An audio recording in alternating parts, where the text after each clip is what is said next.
দেখো, আজকে যে টপিকটা আমরা পড়বো সেটা হচ্ছে সাইকোলজির খুবই গুরুত্বপূর্ণ টপিক। এই টপিক থেকে কিন্তু সিটের তোমরা যদি প্রশ্নপত্র দেখো, এই টপিক থেকে কিন্তু প্রশ্ন আসে, ঠিক আছে।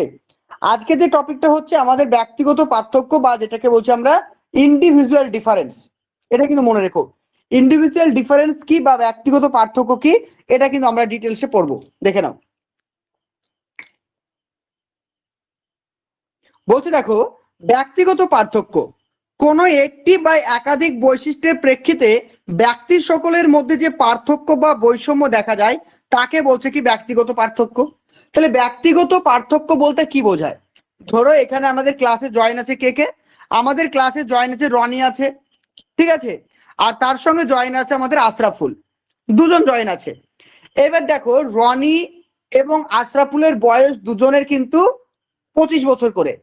প্রত্যেকে কিন্তু টেটের ক্যান্ডিডেট, মানে প্রত্যেকে তোমরা কিন্তু টেট পরীক্ষা দেবে। তাহলে কি তোমাদের দুজনের আইকিউ, দুজনের কালচার, দুজনের কথা বলার ধরন, দুজনের বুদ্ধি সবার কি এক? একদমই নয়। কারণ তোমাদের দুজনের কিন্তু পার্থক্য রয়েছে। তোমার বৈশিষ্ট্য এক, আশরাফুলের বৈশিষ্ট্য একরকম, রনির বৈশিষ্ট্য অন্যরকম। অর্থাৎ একজন ব্যক্তি আর একজন ব্যক্তির থেকে যে বৈশিষ্ট্যর ভিত্তিতে বা যে ক্যারেক্টারের ভিত্তিতে তারা আলাদা, তার পার্থক্য, তাকে আমরা কি বলবো? ব্যক্তিগত বৈশিষ্ট্য। অর্থাৎ ব্যক্তিগত বৈশিষ্ট্য বলতে বোঝাচ্ছে যে সমস্ত বৈশিষ্ট্যগুলোকে বা যে সমস্ত বৈশিষ্ট্যগুলি একজন ব্যক্তিকে অন্য একজন ব্যক্তির থেকে আলাদা করে তোলে, তাকে আমরা বলবো ব্যক্তিগত বৈশিষ্ট্য। দেখো দ্বিতীয় সংজ্ঞা, দেখো কি বলছে। বলছে ব্যক্তিগত পার্থক্য বলতে বোঝায় সেই সব পার্থক্য, তাহলে ব্যক্তিগত পার্থক্য বলতে বোঝাচ্ছে সেই সব পার্থক্য সমষ্টি যা একজন ব্যক্তির সঙ্গে অন্য একজন ব্যক্তিকে কি করে? পার্থক্য করে। জিনিসটা বুঝতে পেরেছো যেটা আমি বললাম? তাহলে ব্যক্তিগত পার্থক্য বলতে বোঝাচ্ছে এমন কিছু বৈশিষ্ট্য যেগুলি একজন ব্যক্তিকে অন্য একজন ব্যক্তির থেকে আলাদা করে তোলে, তাকে আমরা বলবো ব্যক্তিগত পার্থক্য। 3 নাম্বার দেখো, 3 নাম্বার সংজ্ঞাতে বলা হয়েছে ব্যক্তি সকলের মধ্যে যে পার্থক্য বা পার্থক্যগুলি একজন ব্যক্তির সঙ্গে অপর এক ব্যক্তির পার্থক্য বা বৈষম্য ঘটায় তাকে বলছে ব্যক্তিগত পার্থক্য। অর্থাৎ প্রত্যেকটা জিনিস এক, জিনিসটা একই, সংজ্ঞাটা আলাদা আলাদা, কারণ বিভিন্ন মনোবিদ বিভিন্ন ভাবে সংজ্ঞা দিয়েছেন। তারা একটা কথাই বলতে চাইছেন, ব্যক্তিগত পার্থক্য বলতে বোঝাচ্ছে যে সমস্ত বৈশিষ্ট্যগুলি একজন ব্যক্তিকে অন্য একজন ব্যক্তির থেকে আলাদা করে তোলে তাকে বলছে ব্যক্তিগত পার্থক্য। জিনিসটা ক্লিয়ার? বলো, কারো ডাউট আছে?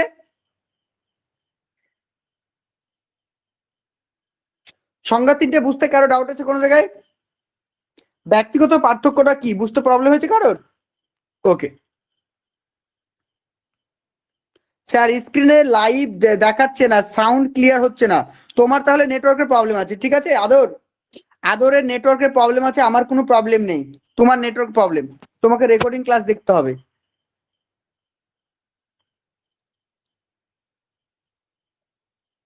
আচ্ছা, বিক্রম বলছে আরেকবার বলুন। ব্যক্তিগত পার্থক্য বলতে বোঝাচ্ছে, ধরো বিক্রম, ভালো করে বোঝো, বিক্রম তোমার একটা ভাই আছে, ধরো না বিক্রম তোমার বয়স হচ্ছে 30 বছর, ধরে নাও। তোমার একটা ভাই আছে, তারও বয়সও 30 বছর। অর্থাৎ তোমরা দুজন যমজ ভাই, একই সঙ্গে জন্মগ্রহণ করেছো। তুমি বলো তো, তোমার যদি একটা বাড়িতে যমজ ভাই থাকে, তোমার ব্যবহার আর তোমার ভাইয়ের ব্যবহার কি সেম টু সেম হবে? একদম না। তোমার একরকম, তার আর এক রকম। অর্থাৎ তোমরা দুজন একই মায়ের সন্তান, একই দিনে জন্মগ্রহণ করেছো, একই মানে ডেট অফ বার্থ সবকিছু এক, তবুও দেখবে তোমার সঙ্গে তোমার ভাইয়ের কিছু না কিছু পার্থক্য রয়েছে। এই যে কিছু না কিছু পার্থক্য রয়েছে, এটা কি বলছে? ব্যক্তিগত পার্থক্য। জিনিসটা clear Vikram?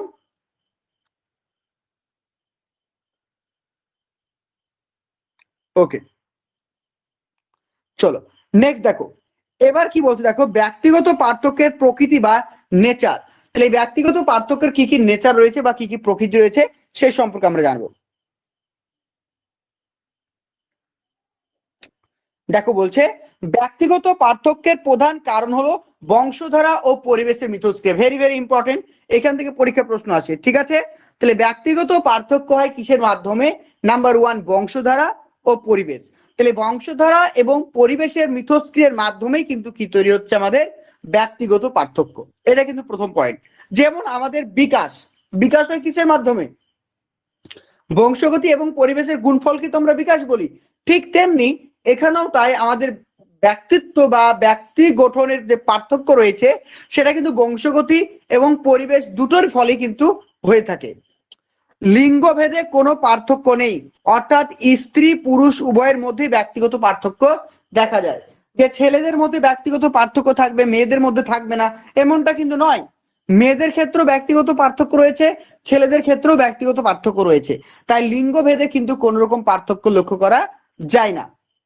Next point, next বলছে জাতিগত কোনো পার্থক্য নেই, অর্থাৎ বিশ্বের সব দেশের জনগণের মধ্যে ব্যক্তিগত পার্থক্য লক্ষ্য করা যায়। অর্থাৎ যে আমেরিকার যারা মানুষ রয়েছে তারা উন্নত দেশে বাস করে, সেই কারণে তাদের মধ্যে ব্যক্তিগত পার্থক্য দেখা যাবে না এমনটা নয়। যারা ইংরেজিতে কথা বলে ইংল্যান্ডে বসবাস করে তাদের মধ্যে যে ব্যক্তিগত পার্থক্য দেখা যাবে না এমনটা নয়। তাহলে প্রত্যেকটা দেশের, আমাদের পৃথিবীর প্রত্যেকটা দেশের যে কোনো প্রান্তে মানুষ বসবাস করে, প্রত্যেকের মধ্যেই কিন্তু ব্যক্তিগত পার্থক্য লক্ষ্য করা যায়, অর্থাৎ জাতিগত কিন্তু কোন রকম পার্থক্য দেখা যায় না। নেক্সট বলছে দেখো, নেক্সট বলছে জীবন বিকাশের প্রত্যেকটি স্তরে ব্যক্তিগত পার্থক্য লক্ষ্য করা যায়। শৈশবকাল, বাল্যকাল, যৌবনকাল, জীবন বিকাশের প্রত্যেকটি স্তরে কিন্তু ব্যক্তিগত পার্থক্য লক্ষ্য করা যায়। যে ব্যক্তিগত পার্থক্য, তুমি ছোট্ট বাচ্চা, ঠিক আছে, তুমি শৈশবকাল, একটা ছোট্ট বাচ্চা শৈশবকাল, শৈশবকালে আছো বলে যে তোমাদের মধ্যে পার্থক্য দেখা যাচ্ছে, বড় হয়ে গেলে যে পার্থক্য দেখা যাবে না এমনটা কিন্তু নয়। অর্থাৎ একটা মানুষ জন্ম থেকে মৃত্যু পর্যন্ত প্রত্যেকটা স্তরে বা প্রত্যেকটা মুহূর্তে কিন্তু তার ব্যক্তিগত পার্থক্য লক্ষ্য করা যায়। বলো, কারো কোনো প্রবলেম বুঝতে?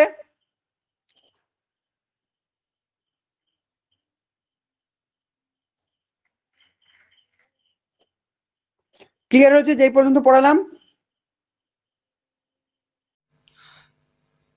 প্রাইমারি টেট 2024-এর জন্য যারা প্রস্তুতি নিতে চাইছো, তো তোমরা কিন্তু আমাদের পেড ব্যাচে অ্যাডমিশন নিতে পারো। এখানে প্রাইমারির জন্য একদম সম্পূর্ণভাবে থিওরি বেসিস ক্লাস করানো হচ্ছে। এখানে তোমরা প্রিভিয়াস ইয়ার কোশ্চিন অ্যানালাইসিস পেয়ে যাবে, all subject analysis, topic wise class, তোমরা প্রতিদিন লাইভ ক্লাস এবং রেকর্ডিং ক্লাস দুটোই তোমরা পেয়ে যাচ্ছ। এছাড়াও থাকছে রেগুলার তোমাদের জন্য মক টেস্ট, তোমাদের রেগুলার থাকছে মক টেস্ট, যেটা কিন্তু তোমাদের জন্য খুব ইম্পর্টেন্ট। এছাড়াও থাকছে প্রত্যেকটা ক্লাসের নোটস, যেটাকে আমরা পিডিএফ বলতে পারি, নোটস পেয়ে যাচ্ছ, ওকে, পিডিএফ আকারে। আর তোমাদের রেগুলার কিন্তু যে ক্লাসটা করানো হবে টিচমিট অ্যাপের মাধ্যমে, ক্লাসের টাইম 8:30। এখানে প্রত্যেকটা চ্যাপ্টার ওয়াইজ একদম 2023কে লক্ষ্য রেখে সিলেবাস ওয়াইজ একদম চ্যাপ্টার ওয়াইজ তোমরা ক্লাস করতে পারবে। শুধুমাত্র এমসিকিউ নয়, প্রত্যেকটা ক্লাসের থিওরি, তারপরে তোমাদের এমসিকিউ। থিওরির সঙ্গে সঙ্গে এমসিকিউ প্র্যাকটিস না করলে, অর্থাৎ কনসেপ্ট ক্লিয়ার না হলে কিন্তু তোমরা পরীক্ষা আনসার করতে পারবে না। ওকে, তাই প্রত্যেকটা সাবজেক্টের থিওরি এবং কনসেপ্ট ক্লিয়ার করার জন্য আমাদের ব্যাচে অ্যাডমিশন নিয়ে নাও। এখানে যে নাম্বারটি দেখতে পাচ্ছ 9647300217, নাম্বারটি নোট করো, 9647300217। এখানে আমাদের এখন বর্তমানে 3টে ব্যাচ, মানে 3টে কোর্স চালু আছে। 1 নম্বর কোর্স হচ্ছে মক টেস্ট, তোমরা মক টেস্টের জন্য অ্যাডমিশন নিতে পারো। 2 নম্বর যেটা চালু আছে তোমাদের নোটস তোমরা নিতে পারো, শুধুমাত্র যদি নোটস নিতে চাও নোটসও পেয়ে যাবে। আর 3 নম্বর যেটা রয়েছে সেটা হচ্ছে অল ক্লাস, ঠিক আছে, ক্লাসের মধ্যে তোমরা মক টেস্ট, নোটস, পিডিএফ সমস্ত কিছু তোমরা এভরিথিং পেয়ে যাবে। আর বিশদ আরও কিছু জানার জন্য তো অবশ্যই তোমাদেরকে এই নাম্বারটিতে যোগাযোগ করতে হবে, 9647300217।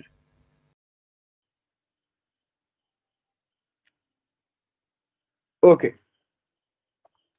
চলো এবার আমরা জানবো কি, দেখো এবার বলছে কি ব্যক্তিগত পার্থক্যের শ্রেণী বিভাগ। ঠিক আছে, তাহলে ব্যক্তিগত পার্থক্যের শ্রেণী বিভাগ কি কি রয়েছে এগুলো আমাদেরকে জানতে হবে। প্রথম দেখো, প্রথম বলছে কি অর্জিত পার্থক্য। প্রথমটা কি? প্রথমটা হচ্ছে আমাদের অর্জিত পার্থক্য। কি বলছে দেখো, যে পার্থক্য সহজাত নয়, অর্থাৎ যেগুলো আমরা জন্মসূত্রে পাই না। অর্থাৎ একটা শিশু যখন জন্মগ্রহণ করে কিছু বৈশিষ্ট্য তার বাবা মায়ের কাছ থেকে নিয়ে জন্মায়, অর্থাৎ বংশগতি থেকে পেয়ে থাকে। তাহলে কি বলছে অর্জিত মানে কি? যেগুলো কোন একটা শিশুর জন্মসূত্রে পেয়ে থাকে না, অর্থাৎ তারা মানে কি বলছে, মানে সহজাত নয়, অর্থাৎ পরিবেশের সঙ্গে মিথস্ক্রিয়ার ফলে ঘটে, তাকে বলছে অর্জিত। তাহলে অর্জিত পার্থক্য বলতে কি বোঝাচ্ছে?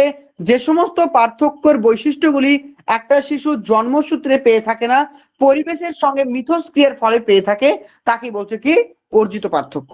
যেমন দেখো, একটা শিশু যখন জন্মগ্রহণ করে সেই শিশুটা কিন্তু ভালো না মন্দ, না খারাপ, না মানে চোর, না ডাকাত, কিছু না, কিছু না।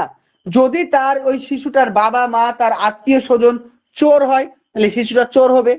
যদি তার বাবা মা আত্মীয় স্বজন মানে ভদ্র ফ্যামিলির হয়, তাহলে ছেলেটা কিন্তু ভদ্র ফ্যামিলি হবে। কেন? কারণ এটা পরিবেশ, এই যে তার পরিবেশ, এই পরিবেশ থেকে সে কিন্তু বৈশিষ্ট্যটাকে অর্জন করছে। তাই এটাকে কি বলছে? অর্জিত বৈশিষ্ট্য। ঠিক আছে, নেক্সট দেখো। নেক্সট বলছে অর্জিত পার্থক্যকে আবার চার ভাগে ভাগ করা যায়। অর্জিত পার্থক্যকে কয় ভাগে ভাগ করা যায়? চার ভাগে। একটা থেকে সামাজিক, সাংস্কৃতিক, প্রক্ষোভিক আর শিক্ষাগত। কয়টি বললাম? যে অর্জিত পার্থক্যকে চারটি ভাগে ভাগ করা যায়। একটা থেকে সামাজিক, সাংস্কৃতিক, প্রক্ষোভিক আর শিক্ষাগত, এই চারটি ভাগ। এই চারটি ভাগকে এবার আমরা ডিটেলসে পড়বো।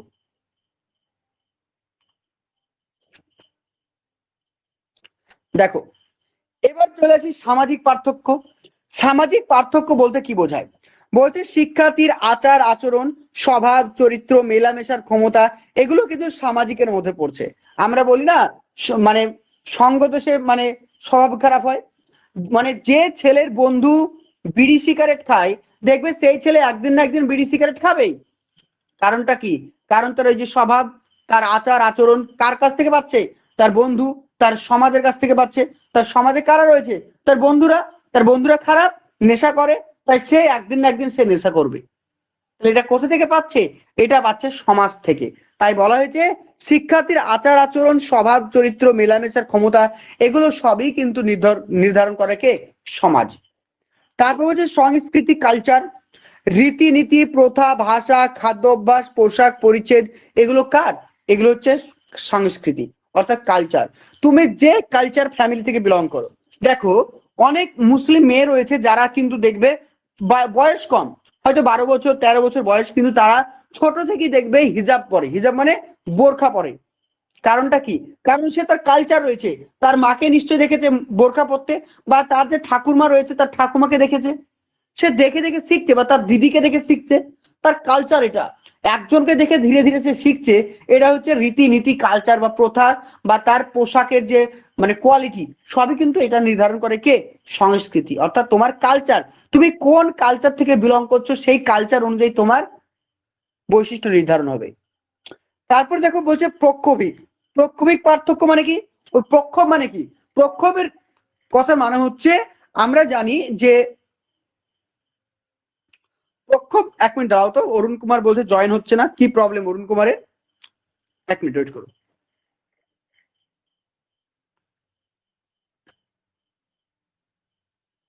জাস্ট একটু ওয়েট করো, আমি দেখি ও কি প্রবলেম।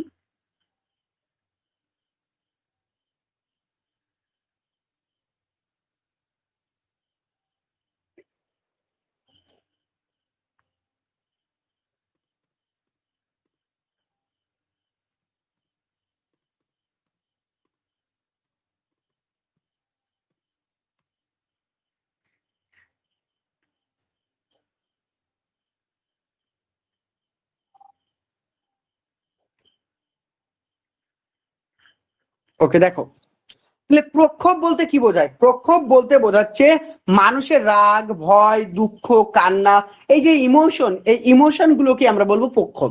বোঝা গেল? তাহলে এগুলো কিন্তু অর্জিত। একটা শিশু যখন জন্মগ্রহণ করে, তা সে কিন্তু রাগ নিয়ে জন্মগ্রহণ করে না। বা একটা শিশু যখন জন্মগ্রহণ করে, সে দুঃখ নিয়ে জন্মগ্রহণ করে না। তার মনের মধ্যে কোনো কষ্ট নিয়ে জন্মগ্রহণ করে না। সে নিষ্পাপ থাকে।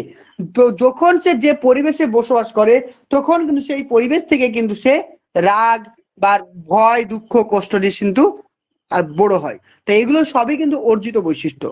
তারপর দেখো শিক্ষাগত পার্থক্য। একই জিনিস বলছে উচ্চ পারদর্শিতা সম্পন্ন, গড় পারদর্শিতা সম্পন্ন, নিম্ন পারদর্শিতা সম্পন্ন প্রভৃতি, এগুলো সবই কিন্তু হচ্ছে আমাদের অর্জিত পার্থক্যের মধ্যে পড়ছে। বলো, কারো কোনো পয়েন্টে বুঝতে প্রবলেম হলে জানাও।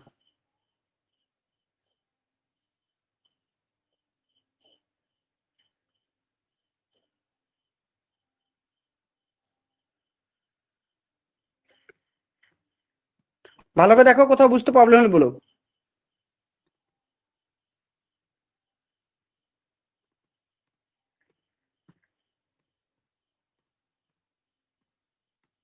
ক্লিয়ার হচ্ছে সবার? ওকে, চলো।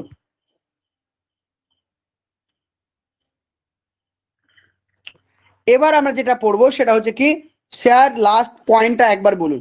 লাস্ট পয়েন্টে কিছু নেই গো, শিক্ষাগত পার্থক্য। শিক্ষাগত পার্থক্য দেখো, একটা শিশু যখন জন্মগ্রহণ করে তখন কিন্তু সেই শিক্ষা কি নিয়ে কি জন্মগ্রহণ করে, যে আমি এইচএস পাস করব, কেউ আমি গ্রাজুয়েশন পাস করব, বা আমি বড় হয়ে ডাক্তার হব, কেউ ইঞ্জিনিয়ার হব, এরকম নিয়ে কি কেউ জন্মগ্রহণ করে? নিশ্চয়ই করে না। এটা থেকে পরিবেশের সঙ্গে অর্জন করতে হয়, তাকে ভালো করে পড়াশোনা করে ডাক্তার ইঞ্জিনিয়ার হতে হয়, তাই না? কোনো শিশু জন্মগ্রহণ করার সময় সে চোর বা পুলিশ বা ডাক্তার হয়ে জন্মগ্রহণ করে না। অর্থাৎ পরিবেশের সঙ্গে মিথস্ক্রিয়ার ফলে তাকে শিক্ষা অর্জন করতে হয়, উচ্চ শিক্ষায় শিক্ষিত হতে হয়। বোঝা গেল? তিনেরটা একবার বলুন, তিনেরটা। তিনেরটা প্রক্ষোভিক পার্থক্য। প্রক্ষোভ মানে কি? প্রক্ষোভ মানে হচ্ছে রাগ, ভয়, দুঃখ, কান্না, হাসি, এইগুলো। একটা শিশু যখন জন্মগ্রহণ করে সে কিন্তু রাগ, ভয়, দুঃখ, কান্না কিছুই সে নিয়ে জন্মায় না। সে যেমন পরিবেশে জন্মগ্রহণ করে ঠিক সেখান থেকে সে কিন্তু রাগ, ভয়, দুঃখ, কান্নাগুলো অর্জন করে। এটা কি বলছে? প্রক্ষোভিক পার্থক্য। বোঝা গেল? ওকে, এবার আমরা অর্জিত পড়লাম। এবার আমরা যেটা পড়বো সেটা হচ্ছে কি, সহজাত পার্থক্য। সহজাত পার্থক্য বলতে কি বোঝে দেখো।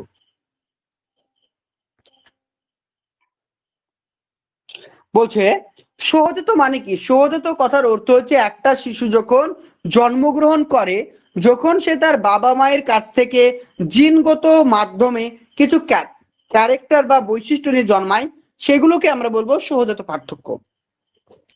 কি বলছে দেখো, জিনগত সূত্রে যে পার্থক্য। কি বলছে? জিনগত সূত্রে যে পার্থক্য তাকে সহজাত পার্থক্য বলে। যেটা আমি বললাম, জিনগত ভাবে যেগুলো আমরা পেয়ে থাকি, অর্থাৎ জন্মসূত্রে। যেমন দেখো, বাবা মা যদি ফর্সা হয় দেখবে ছেলে মেয়ে ফর্সা হয়। বাবা মা দুজন যদি কালো হয় ছেলে মেয়ে কালো হয়, স্বাভাবিক। বাবা মার হাইট যদি ভালো থাকে ছেলে মেয়ের হাইট ভালো হয়। এগুলো কি? এগুলো হচ্ছে কি, এগুলো আমরা দেখতে পাচ্ছি সহজাত, অর্থাৎ জিনগত বৈশিষ্ট্য। যেমন দেখো, জিনগত বা সহজাত বৈশিষ্ট্যকে তিন ভাগে ভাগ করা হয়। একটা হচ্ছে কি দৈহিক, মানসিক আর মেজাজগত বা মেন্টাল। তাহলে দৈহিক, মানসিক আর মেজাজ, এই তিনটে কি? এই তিনটে হচ্ছে আমাদের সহজাত পার্থক্যের মধ্যে পড়ছে। দেখে নাও, দৈহিক পার্থক্য বলতে কি বোঝায়? বলছে মুখের গঠন, উচ্চতা, ওজন, গলার স্বর, হাঁটা চলা সবকিছুর মধ্যে পার্থক্য দেখা যায়। তাহলে তুমি বলো তো, তোমার বাড়িতে কটা ভাই রয়েছে বলো? তোমরা তোমরা হচ্ছে দুটো ভাই, তোমার বাবা মা সেম। তুমি আমাকে উত্তর দাও, তোমার ওয়েট দেখবে 50 কিলো, তোমার ভাইয়ের ওয়েট হয়তো 30 কিলো। দুজনের ওয়েট কি সমান? একদম সমান না। কারণটা কি? কারণ এটা জন্মগত ভাবে পেয়ে থাকি আমরা। ঠিক আছে, এটা জন্মগত ভাবে পেয়ে থাকি। আবার দেখো মুখের গঠন, মুখের গঠন কিন্তু পরিবেশের মাধ্যমে চেঞ্জ হয় না, এটা আমরা জন্মসূত্রে পেয়ে থাকি, মুখের কাটিং। ঠিক আছে, তাহলে মুখের গঠন, উচ্চতা, হাইট, হাইটটাও কিন্তু আমরা জন্মসূত্রে পেয়ে থাকি। তাহলে এই সমস্ত গুলো কি? এগুলো হচ্ছে জন্মসূত্র বা সহজাত পার্থক্যের এক একটা বৈশিষ্ট্য। ওকে, চলো নেক্সট দেখো।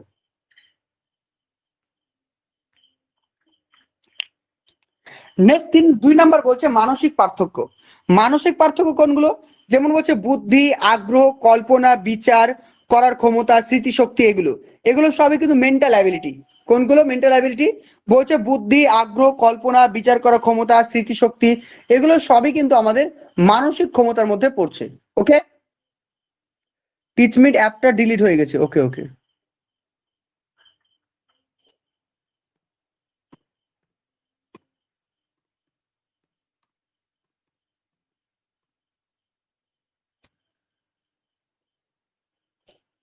বোঝা গেল? তাহলে মানসিক ক্ষমতা, কারণ দেখো একটা ছেলে ক্লাসে যে ফার্স্ট বয় হয় আর একটা ক্লাসে যে ছেলে রয়েছে, তাদের দুজনের স্মৃতিশক্তি এক না।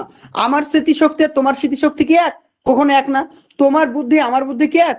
কখনো এক না। তাহলে বুদ্ধি, আগ্রহ, কল্পনা, বিচার করার ক্ষমতা, স্মৃতিশক্তি, এগুলো কি? এগুলো একজন ব্যক্তিকে আরেকজন ব্যক্তির থেকে আলাদা করে তুলছে। এগুলোকে বলবো আমরা মানসিক পার্থক্য। তারপর চলে আসি মেজাজগত পার্থক্য। দেখো, বলছে কেউ অল্পতেই মেজাজ হারিয়ে ফেলে, আবার কেউ অনেক কিছুতেই শান্ত হয়ে থাকে। এগুলো সবই কিন্তু কি? মেজাজগত পার্থক্যের মধ্যে পড়ে। যে একটু অল্পতে রেগে যায়, আবার কেউ অল্পতে কিন্তু রাগে না, এগুলো সবই কিন্তু মেজাজ। আর এগুলো প্রত্যেকটা কিন্তু আমরা জন্মসূত্রে পেয়ে থাকি। দেখো, কারো কোনো জায়গায় প্রবলেম আছে কিনা বলো।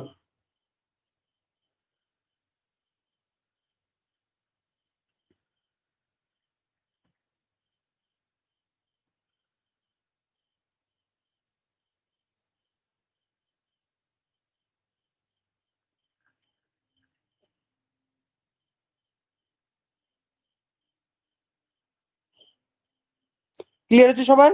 ওকে, চলো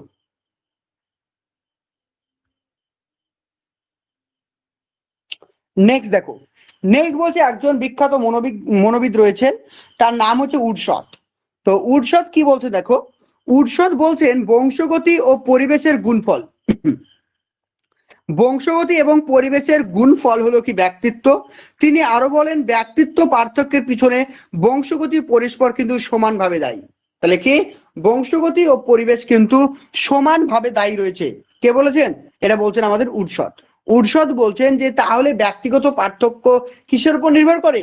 বংশগতি পরিবেশ দুটোর উপরই কিন্তু নির্ভর করে। বোঝা গেল? চলো নেক্সট দেখো। প্রাইমারি টেট 2024-এর জন্য যারা প্রস্তুতি নিতে চাইছো, তো তোমরা কিন্তু আমাদের পেড ব্যাচে অ্যাডমিশন নিতে পারো। এখানে প্রাইমারির জন্য একদম সম্পূর্ণভাবে থিওরি বেসিস ক্লাস করানো হচ্ছে। এখানে তোমরা প্রিভিয়াস ইয়ার কোশ্চিন অ্যানালাইসিস পেয়ে যাবে, all subject analysis, topic wise class. তোমরা প্রতিদিন লাইভ ক্লাস এবং রেকর্ডিং ক্লাস দুটোই তোমরা পেয়ে যাচ্ছ। এছাড়াও থাকছে রেগুলার তোমাদের জন্য মক টেস্ট। তোমাদের রেগুলার থাকছে মক টেস্ট, যেটা কিন্তু তোমাদের জন্য খুব ইম্পর্টেন্ট। এছাড়াও থাকছে প্রত্যেকটা ক্লাসের নোটস, যেটাকে আমরা পিডিএফ বলতে পারি, নোটস পেয়ে যাচ্ছ ওকে পিডিএফ আকারে। আর তোমাদের রেগুলার কিন্তু যে ক্লাসটা করানো হবে টিচমিট অ্যাপের মাধ্যমে, ক্লাসের টাইম 8:30। এখানে প্রত্যেকটা চ্যাপ্টার ওয়াইজ একদম 2023-কে লক্ষ্য রেখে সিলেবাস ওয়াইজ একদম চ্যাপ্টার ওয়াইজ তোমরা ক্লাস করতে পারবে। শুধুমাত্র এমসিকিউ নয়, প্রত্যেকটা ক্লাসের থিওরি, তারপরে তোমাদের এমসিকিউ। থিওরির সঙ্গে সঙ্গে এমসিকিউ প্র্যাকটিস না করলে, অর্থাৎ কনসেপ্ট ক্লিয়ার না হলে কিন্তু তোমরা পরীক্ষা আনসার করতে পারবে না। ওকে, তাই প্রত্যেকটা সাবজেক্টের থিওরি এবং কনসেপ্ট ক্লিয়ার করার জন্য আমাদের ব্যাচে অ্যাডমিশন নিয়ে নাও। এখানে যে নাম্বারটি দেখতে পাচ্ছ 9647300217, নাম্বারটি নোট করো, 9647300217। এখানে আমাদের এখন বর্তমানে 3টে ব্যাচ মানে 3টে কোর্স চালু আছে। 1 নম্বর কোর্স হচ্ছে মক টেস্ট, তোমরা মক টেস্টের জন্য অ্যাডমিশন নিতে পারো। 2 নম্বর যেটা চালু আছে তোমাদের নোটস তোমরা নিতে পারো, শুধুমাত্র যদি নোটস নিতে চাও নোটসও পেয়ে যাবে। আর 3 নম্বর যেটা রয়েছে সেটা হচ্ছে ওয়াল ক্লাস। ঠিক আছে, ক্লাসের মধ্যে তোমরা মক টেস্ট, নোটস, পিডিএফ সমস্ত কিছু তোমরা এভরিথিং পেয়ে যাবে।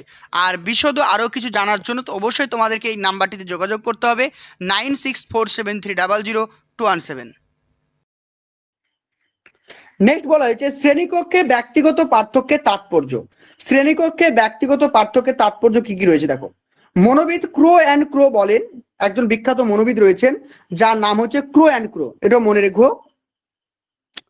তিনি বলছেন যদি কোনো শ্রেণীকক্ষে ব্যক্তিগত পার্থক্য দেখা যায় শিক্ষার্থীর মধ্যে, তাহলে সেক্ষেত্রে ব্যক্তিগতভাবে শিক্ষার্থীদেরকে শিক্ষা দিতে হবে, দলগতভাবে না। Very very important, very very important এই পয়েন্টটা। কি বলছে দেখো, ধরো তোমার ক্লাসরুমে 50 জন স্টুডেন্ট রয়েছে। কেউ কেউ ধরো উচ্চ মেধাবী সম্পন্ন, কেউ কেউ নিম্ন মেধাবী সম্পন্ন, আর কেউ কেউ অ্যাভারেজ। তাহলে তুমি যদি সবাইকে একই রকম ভাবে পড়াও, তাহলে সবাই কি লাভবান হতে পারবে? নিশ্চয় পারবে না। যারা নিম্ন মেধাবী সম্পন্ন শিক্ষার্থী, তাদেরকে কথা মাথায় রেখে যদি পড়াও, যারা উচ্চ মেধাবী সম্পন্ন, তারা তো বোরিং ফিল করবে, তাই না? আবার যারা ধরো উচ্চ মেধাবী সম্পন্ন শিক্ষার্থী, তাদেরকে লক্ষ্য রেখে তুমি যদি পাঠদান করো, তাহলে যারা নিম্ন মেধাবী সম্পন্ন তারাও কিন্তু বোরিং ফিল করবে, কারণ তারা বুঝতে পারবে না।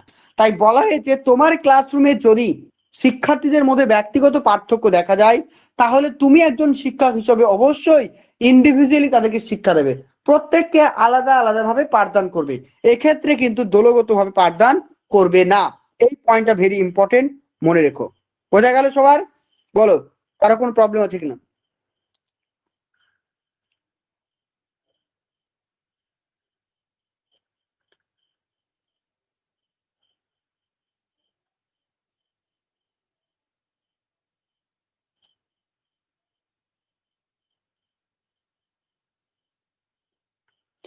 সেম ক্লাসে কিভাবে আলাদা আলাদা করা যাবে?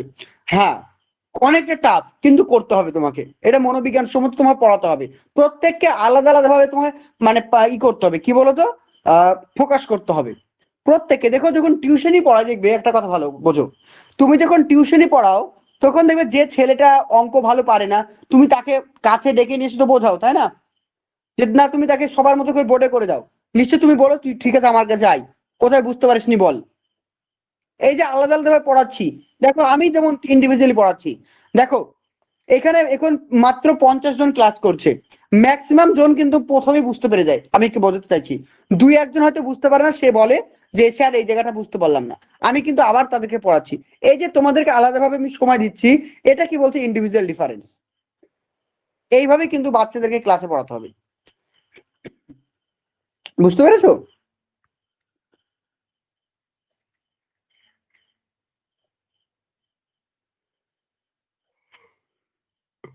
তারপর দেখো,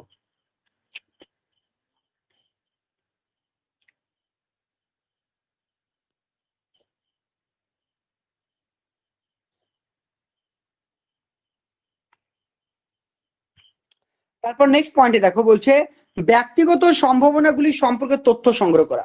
একটা কথা মাথায় রেখো, যে ব্যক্তিগত পার্থক্যকে কেন মনে রাখবো, আমরা ইন্ডিভিজুয়াল ডিফারেন্সকে কেন প্রায়োরিটি দেব, তাই তো? কেন প্রায়োরিটি দেব, আমি বাচ্চাদেরকে কেন আলাদাভাবে পড়াবো, আমার কি দরকার, তাই তো? তাহলে এর তো নিশ্চয়ই কিছু কারণ আছে, সেই কারণগুলো কি কি একটু দেখে নাও। বলছি ব্যক্তিগত সম্ভাবনাগুলিকে সম্পর্কে সচেতন করা, জিনিসটা বোঝো, তাহলে বুঝতে পারবে। বলছে এর মাধ্যমে ব্যক্তির ক্ষমতা, আগ্রহ, প্রবণতা ইত্যাদি সম্পর্কে নির্ভুল তথ্য সংগ্রহ করা হয়। একটু ওয়েটে, হ্যাঁ আমি একটু জল খেয়ে নিই।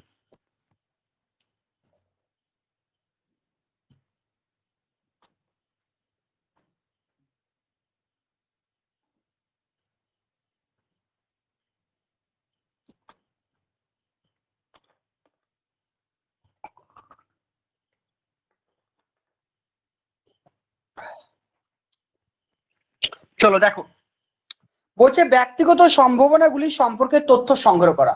এই পয়েন্টের মানে বুঝো। ধরো তোমার ক্লাসরুমে 50 জন শিক্ষার্থী রয়েছে, তো তুমি ধরো স্কুলে বললে যে প্রত্যেককে ফুটবল খেলতে হবে, বা প্রত্যেকে ফুটবল খেলায় ফোকাস করতে হবে। এটা কি ঠিক? একদম না। কারণ আমার ফুটবল খেলতে ভালো লাগে না, আমার ক্রিকেট খেলতে ভালো লাগে, আমার ক্রিকেট খেলতে ভালো লাগে না, আমার হকি খেলতে ভালো লাগে। এরকম তো প্রত্যেকের নিজস্ব নিজস্ব তো কিছু প্রতিভা রয়েছে। তো একজন শিক্ষক হিসেবে তোমার দায়িত্ব হচ্ছে প্রত্যেকটা শিক্ষার্থীর যে আলাদা আলাদা প্রতিভা রয়েছে, সেই প্রতিভাগুলোকে খুঁজে বের করা, এবং যার যেখানে প্রতিভা রয়েছে সেই সুপ্ত সম্ভাবনাগুলির বিকাশ সাধন করা হচ্ছে তোমার কাজ। যে ক্রিকেট খেলতে ভালোবাসে তাকে ক্রিকেট খেলার দিকে ফোকাস করাতে হবে, যে নাচতে ভালোবাসে তাকে নাচার দিকে ফোকাস করতে হবে, যে গাইতে ভালোবাসে তাকে গাওয়ার দিকেই ফোকাস করতে হবে। আমি যদি তাকে জোর করে যে কোনো দিকে ঠেলে দিই, তাহলে সে কিন্তু সেই দিকে সফলতা পাবে না। তাই এখানে বলা হয়েছে ইন্ডিভিজুয়াল ডিফারেন্সের প্রধান লক্ষ্য হচ্ছে প্রত্যেকটা শিক্ষার্থীর আলাদা আলাদা বেশ কিছু মানে স্পেশালিটি আছে, সেই স্পেশালিটি গুলোকে তোমাকে খুঁজে বের করে তার বিকাশ সাধন করতে হবে। প্রথম পয়েন্ট। দ্বিতীয় পয়েন্ট বলছি দেখো, দ্বিতীয় পয়েন্ট বলা হয়েছে ক্ষমতা অনুযায়ী দল গঠন করা। ক্ষমতা অনুযায়ী দল গঠন মানে, বলছে সংগৃহীত তথ্যের ভিত্তিতে সমমানের শিক্ষার্থীদের নিয়ে বিভিন্ন কাজকর্মের জন্য দল গঠন করা। জিনিসটা বোঝো। ধরো তোমার স্কুলে কোনো একটা প্রোগ্রাম হবে, ঠিক আছে, তোমার স্কুলে কোনো একটা প্রোগ্রাম হবে, তো তুমি সেই প্রোগ্রামে কিছু স্টুডেন্টের গ্রুপ করতে চাইছো। ধরো যে সমস্ত স্টুডেন্টরা অনেক ট্যালেন্টেড, তাদেরকে সেইভাবে কঠিন মানের কাজ দেবে, যারা নিম্ন মেধা সম্পন্ন, পড়াশোনা তেমন করে না, তাদেরকে সেইভাবে কাজ দেবে। তাহলে আমি যদি তাদের মধ্যে ডিফারেন্সটা না জানি, কে কে এরকম স্টুডেন্ট, তার মধ্যে কি ক্যাপাবিলিটি রয়েছে বা অ্যাবিলিটি রয়েছে, এগুলো যদি আমি ভালো করে না জানি, তাহলে কিন্তু আমি তাদেরকে সঠিকভাবে কাজ দিতে পারবো না, বা আমি তাদেরকে সঠিকভাবে গ্রুপ করতে পারবো না। তাই ইন্ডিভিজুয়াল ডিফারেন্স করা মেন লক্ষ্য হচ্ছে তাদের ক্ষমতা অনুযায়ী দল গঠন করা। এটা পয়েন্ট। 3 নাম্বার কি বলছে দেখো, পাঠ্যক্রমের সঙ্গে সঙ্গতি বিধান। শিক্ষার্থীদের মধ্যে ব্যক্তিগত পার্থক্যকে পূরণ করার জন্য পাঠ্যক্রম হবে নমনীয় ও বৈচিত্র্যপূর্ণ। ভেরি ভেরি ইম্পর্টেন্ট, ঠিক আছে? তাহলে এখানে ইম্পর্টেন্ট একটা পয়েন্ট মনে রেখো, পাঠ্যক্রম কেমন হবে, পাঠ্যক্রম হবে নমনীয় ও বৈচিত্র্যপূর্ণ। এই ইম্পর্টেন্ট লাইন এটা। তাহলে শিক্ষার্থীর ব্যক্তিগত পার্থক্যকে মানে পূরণ করার জন্য বা ব্যক্তিগত পার্থক্যর চাহিদাকে পূরণ করার জন্য শ্রেণীকক্ষে শিক্ষার্থীদের পাঠ্যক্রম কেমন হবে, শ্রেণীকক্ষে শিক্ষার্থীদের পাঠ্যক্রম হবে নমনীয় ও বৈচিত্র্যময়। নমনীয় মানে কি, নমনীয় মানে ফ্লেক্সিবল, যেটাকে চেঞ্জ করা যাবে, বৈচিত্র্যময়। আর পুঁথিগত পাঠ্যক্রমের সঙ্গে থাকবে বিভিন্ন ধরনের সহ পাঠ্যক্রমিক কার্যকরী। শুধুমাত্র পুঁথিগত জ্ঞান অর্জন করলে হবে না, তাদেরকে খেলাধুলা, নাচ, গান প্রত্যেকটা জিনিসে অংশগ্রহণ করাতে হবে। এগুলো কি বলছে, পাঠ্যক্রমের সঙ্গে সঙ্গতি বিধান। তারপর নেক্সট দেখো, নেক্সট বলছে শিক্ষণ পদ্ধতির ব্যবহার। শিক্ষণ পদ্ধতির কি ব্যবহার রয়েছে দেখো, শিক্ষার্থীদের ব্যক্তিগত পার্থক্য অনুযায়ী শিক্ষণ পদ্ধতি, শিক্ষা সহায়ক উপকরণ ইত্যাদি ব্যবহার করতে হবে। কেন দেখো, ধরো তোমার ক্লাসরুমে কিছু স্টুডেন্ট রয়েছে কানে শুনতে পায় না, ঠিক আছে, তোমার স্টুডেন্ট কিছু রয়েছে যারা কানে শুনতে পায় না, আবার কিছু স্টুডেন্ট রয়েছে যারা ধরো মানে মুখে কথা বলতে পারে না, আবার কিছু স্টুডেন্ট রয়েছে যারা চোখে দেখতে পায় না। তুমি যদি সবাইকে ব্রেল পদ্ধতিতে পড়াও, সবার কি উপকার হবে আমাকে বলো? হবে কি?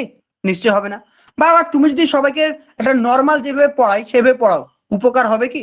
হবে না।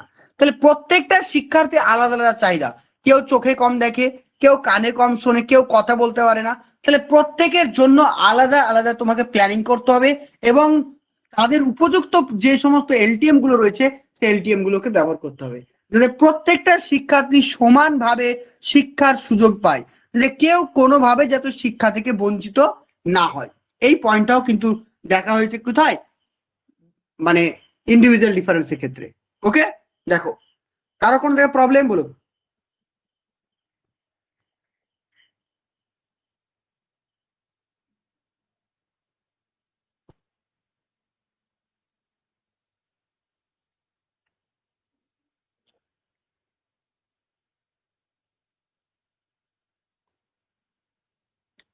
তোমার ক্লিয়ার হচ্ছে কোনো জায়গায় প্রবলেম, কোনো কোনো পয়েন্টে?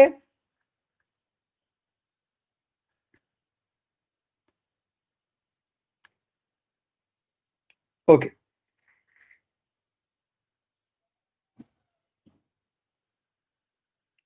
তারপর নেক্সট দেখো, নেক্সট বলছে ব্যক্তিগত শিক্ষণ পদ্ধতি ব্যবহারে বিশেষ গুরুত্ব দান। কি বলছে দেখো, ব্যক্তিগত পার্থক্যের চাহিদা মেটাবার জন্য শ্রেণীকক্ষে শিক্ষক ব্যক্তিকেন্দ্রিক শিক্ষণ পদ্ধতি ব্যবহার করবেন। ব্যক্তিকেন্দ্রিক মানে কি, প্রত্যেকটা শিক্ষার্থীর জন্য ইন্ডিভিজুয়ালি পার্সোনাল মানে আলাদা আলাদা ভাবে শিক্ষণ পদ্ধতি অ্যাপ্লাই করাকে বলছে ব্যক্তিগত শিক্ষণ পদ্ধতি। যেমন নাম কি, ব্যক্তিগত শিক্ষণ পদ্ধতির নাম হচ্ছে, যেমন হচ্ছে তোমার ডাল্টন পরিকল্পনা, তারপর হচ্ছে কি উইনেটকা পরিকল্পনা, প্রজেক্ট পদ্ধতি, প্রোগ্রাম পদ্ধতি, এগুলোকে কি বলা হয়? ব্যক্তিগত পদ্ধতি। বোঝা গেল? তাহলে শ্রেণীকক্ষে যখন আমি শিক্ষার্থীদের শিক্ষা দেব, তাদের ব্যক্তিগত চাহিদাগুলিকে পরিপূরণ করতে চাইবো, তখন আমাকে অবশ্যই ব্যক্তিকেন্দ্রিক শিক্ষণ পদ্ধতি ফলো করতে হবে। ওকে, কয়েকটা ব্যক্তিকেন্দ্রিক শিক্ষণ পদ্ধতির নাম হচ্ছে ডাল্টন পরিকল্পনা, উইনেটকা পরিকল্পনা, প্রজেক্ট পদ্ধতি, প্রোগ্রাম পদ্ধতি, এইগুলো এগুলো সবই কিন্তু আমাদের ব্যক্তিগত পার্থক্যকে পূরণ করে। নেক্সট দেখো,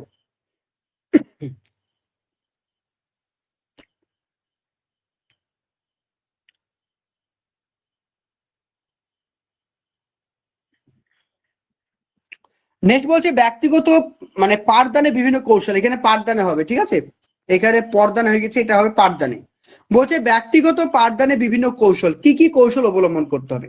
এক নাম্বার দেখো, শিক্ষক পাঠদানকালে প্রতিটি শিক্ষার্থীর উপর নজর দেবেন। বোঝা গেল? তাহলে তুমি যখন শ্রেণীকক্ষে পাঠদান করবে, প্রত্যেকটা শিক্ষার্থীকে সমানভাবে তোমাকে নজর দিতে হবে। কোন শিক্ষার্থী কোথায় বুঝতে প্রবলেম হচ্ছে, কোন শিক্ষার্থী কতটা বুঝতে পেরেছে, তার কিভাবে ডেভেলপ করা সম্ভব, প্রত্যেকটা জিনিসকে ভালোভাবে কিন্তু নখদর্পণে রাখতে হবে। দুই নাম্বার বলছে শ্রেণীকক্ষে ছাত্র সংখ্যা যতটা সম্ভব হ্রাস করতে হবে এবং টিউটোরিয়ালের সংখ্যা কিন্তু বৃদ্ধি করতে হবে। মানে একটা শ্রেণীকক্ষে একজন টিচার, একটা টিচার সমান কত? 30 জন স্টুডেন্ট, কিন্তু চেষ্টা করতে হবে 30 থেকে 40 জন রাখা। কখনো আমি সেখানে 50 জন বা 60 জন রাখবো না, তাহলে আমি কিন্তু প্রত্যেকের ওপর কিন্তু ফোকাস করতে পারবো না। বোঝা গেল? তাই যতটা সম্ভব শ্রেণীকক্ষে শিক্ষার্থীর পরিমাণ কম করতে হবে এবং টিউটোরিয়াল যেটা রয়েছে ক্লাসের পরিমাণটা বৃদ্ধি করতে হবে। এটা হচ্ছে মেন পয়েন্ট। নেক্সট দেখো, নেক্সট বলছে শ্রেণীকক্ষে পাঠদানের সময় শিক্ষক মহাশয় প্রত্যেকটা শিক্ষার্থীর ব্যক্তিগত পার্থক্যের উপর নজর দেবেন এবং ব্যক্তিগত পার্থক্যের উপর নজর দিয়ে তিনি পাঠ পরিকল্পনা এবং পাঠ পদ্ধতি নির্বাচন করবেন। একই জিনিস বারবার আমি বলছি যে প্রত্যেকটা শিক্ষার্থীকে আলাদা আলাদা ভাবে ফোকাস করতে হবে এবং প্রত্যেকের চাহিদা অনুযায়ী আলাদা আলাদা ভাবে লেসন প্ল্যান বানাতে হবে, এলটিএম ব্যবহার করতে হবে, যাতে প্রত্যেকটা শিক্ষার্থী সঠিকভাবে সমান সুযোগ পায় শিক্ষাক্ষেত্রে। ওকে, বলো এই পেজটা কারো প্রবলেম? ভালো করে দেখো, এই পয়েন্টে কোনো জায়গায় প্রবলেম রয়েছে কারোর?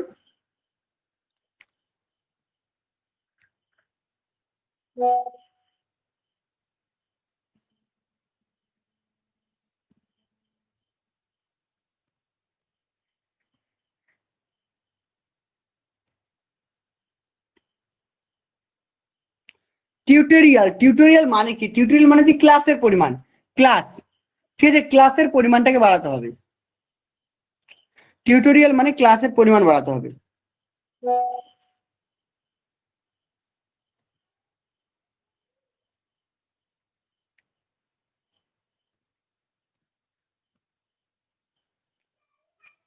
বুঝতে পেরেছো? ওকে, চলো নেক্সট দেখো।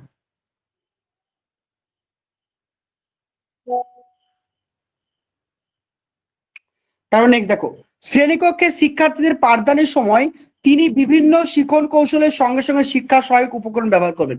যেটা আমি এর আগে বললাম, যে শ্রেণীকক্ষে যখন তুমি পাঠদান করবে অবশ্যই তুমি শিক্ষার্থীদের চাহিদা অনুযায়ী বিভিন্ন ধরনের এলটিএম ব্যবহার করবে। অন্ধদের জন্য যে ধরনের এলটিএম তাদের জন্য সেরকম, যারা কানে কম শুনতে পায় তাদের জন্য আলাদা রকম, বুঝতে পারছো? যারা প্রতিবন্ধী, অন্যান্য ভাবে প্রতিবন্ধী রয়েছে তাদের জন্য আলাদা রকম, যার যেটা প্রয়োজন তোমাকে শিক্ষক হিসাবে সেইগুলোকেই কিন্তু ব্যবহার করতে হবে, এটাই বলা হয়েছে। বুঝতে পেরেছো? পুরো থিওরিটা কমপ্লিট। এবার আমাদের এমসিকিউ। ঠিক আছে, আজকে এমসিকিউ গুলো করাবো না, কারণ এমসিকিউটা তোমাদেরকে আমি পিডিএফটা দিয়ে দেবো, তোমরা মক টেস্ট দেবে। ঠিক আছে, পিডিএফটা মক টেস্ট দেবে, তারপর আমি কালকে করিয়ে দেবো এমসিকিউ গুলো। বলো। প্রাইমারি টেট 2024-এর জন্য যারা প্রস্তুতি নিতে চাইছো, তো তোমরা কিন্তু আমাদের পেড ব্যাচে অ্যাডমিশন নিতে পারো। এখানে প্রাইমারির জন্য একদম সম্পূর্ণভাবে থিওরি বেসিস ক্লাস করানো হচ্ছে। এখানে তোমরা প্রিভিয়াস ইয়ার কোশ্চিন অ্যানালাইসিস পেয়ে যাবে, all subject analysis, topic wise class. তোমরা প্রতিদিন লাইভ ক্লাস এবং রেকর্ডিং ক্লাস দুটোই তোমরা পেয়ে যাচ্ছ। এছাড়াও থাকছে রেগুলার তোমাদের জন্য মক টেস্ট। তোমাদের রেগুলার থাকছে মক টেস্ট, যেটা কিন্তু তোমাদের জন্য খুব ইম্পর্টেন্ট। এছাড়াও থাকছে প্রত্যেকটা ক্লাসের নোটস, যেটাকে আমরা পিডিএফ বলতে পারি, নোটস পেয়ে যাচ্ছ, ওকে, পিডিএফ আকারে। আর তোমাদের রেগুলার কিন্তু যে ক্লাসটা করানো হবে টিচমিট অ্যাপের মাধ্যমে, ক্লাসের টাইম 8:30। এখানে প্রত্যেকটা চ্যাপ্টার ওয়াইজ একদম 2023-কে লক্ষ্য রেখে সিলেবাস ওয়াইজ একদম চ্যাপ্টার ওয়াইজ তোমরা ক্লাস করতে পারবে। শুধুমাত্র এমসিকিউ নয়, প্রত্যেকটা ক্লাসের থিওরি, তারপরে তোমাদের এমসিকিউ। থিওরির সঙ্গে সঙ্গে এমসিকিউ প্র্যাকটিস না করলে, অর্থাৎ কনসেপ্ট ক্লিয়ার না হলে কিন্তু তোমরা পরীক্ষা আনসার করতে পারবে না। ওকে, তাই প্রত্যেকটা সাবজেক্টের থিওরি এবং কনসেপ্ট ক্লিয়ার করার জন্য আমাদের ব্যাচে অ্যাডমিশন নিয়ে নাও। এখানে যে নাম্বারটি দেখতে পাচ্ছ 9647300217, নাম্বারটি নোট করো, 9647300217। এখানে আমাদের এখন বর্তমানে 3টে ব্যাচ মানে 3টে কোর্স চালু আছে। 1 নম্বর কোর্স হচ্ছে মক টেস্ট, তোমরা মক টেস্টের জন্য অ্যাডমিশন নিতে পারো। 2 নম্বর যেটা চালু আছে তোমাদের নোটস তোমরা নিতে পারো, শুধুমাত্র যদি নোটস নিতে চাও নোটসও পেয়ে যাবে। আর 3 নম্বর যেটা রয়েছে সেটা হচ্ছে ওয়াল ক্লাস। ঠিক আছে, ক্লাসের মধ্যে তোমরা মক টেস্ট, নোটস, পিডিএফ সমস্ত কিছু তোমরা এভরিথিং পেয়ে যাবে। আর বিশদ আরও কিছু জানার জন্য তো অবশ্যই তোমাদেরকে এই নাম্বারটিতে যোগাযোগ করতে হবে, 9647300217।